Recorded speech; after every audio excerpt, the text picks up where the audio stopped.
Good day mga ka-farmer! For today's video, i-flex ko ang aming ginagawa. Strawberry picking po kami ngayon. Monday. At medyo sunny day na may halong windy day. Pinaghalong sunny and windy. Pero ang feels niya is 10 degrees. Ang temperature ngayon. Yan guys. Kasama ko ang Junakis ko na nag-harvest kasi wala silang pasok. Kahapon nagsuspend si Mayor. Kasi grabe kasi yung weather kahapon dito. Super windy. Tapos ang lakas ng hangin pero kahit konti yung ulan pero ang lakas ng hangin. Kaya parang sinasampal ka talaga ng tubig. Hindi pa man din siya mapayungan. Kaya nagsuspend siya around, I don't know if that's around 5 p.m. or 6 p.m. Tapos ngayon gumanda yung weather. Kaya ayan, may kasama na kaming mag-harvest. May kasama na akong picking.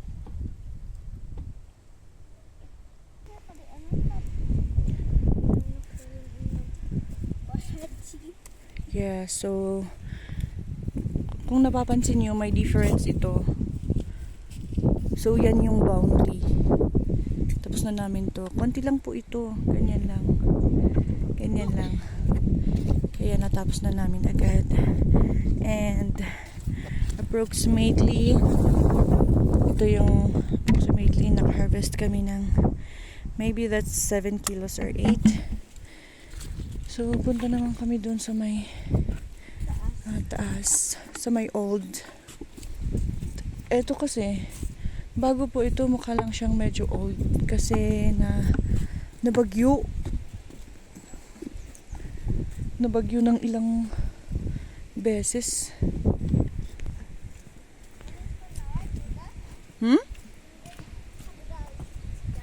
Si Aunian, mamaya kasi, uulitin ito kasi umaga ngayon tapos mamaya baka mayroon yung mga mahihinog. Ito mayroon pa akong na-mislook. Yan, kasama yan na kukunin mamaya. Yeah. Bakit kami? Yan, ito lang, yan yung natapos namin. You can see the difference there. Nagday? Ano yan? Ano yung tawag dito? Anong tawag?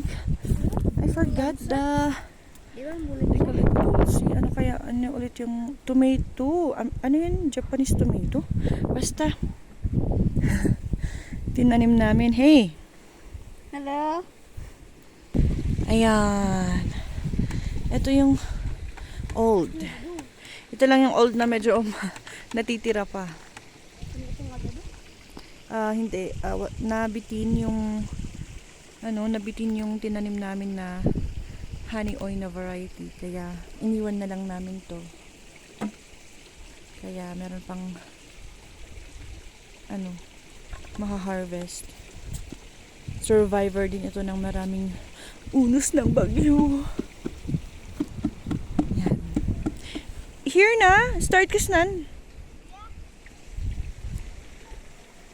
Magpipili pa siya ng kung saan siya mag-start.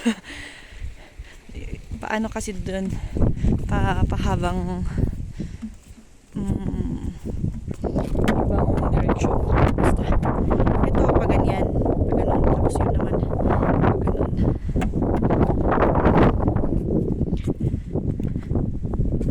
Okay, dito na.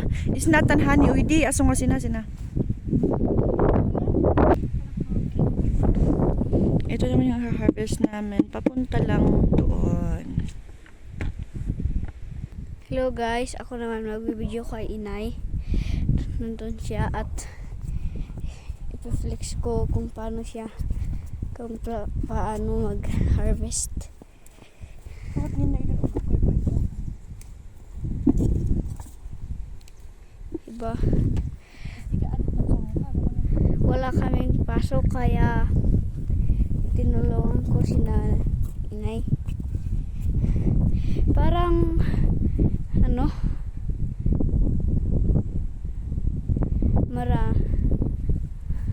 parang may pasok pero nasuspend pala. Doon, yung doon ang barangay hall namin, yung bahay na white, yung nasa medyo tagilid niya, doon ang eskwelahan namin. At yun, ang katatanim namin yung bago, yung walang tanim, at ito ang old. Tignan nyo, may medyo shape siya. At yung iba, ito ang tawag sa kanila kingberry, at doon naman honeymoy.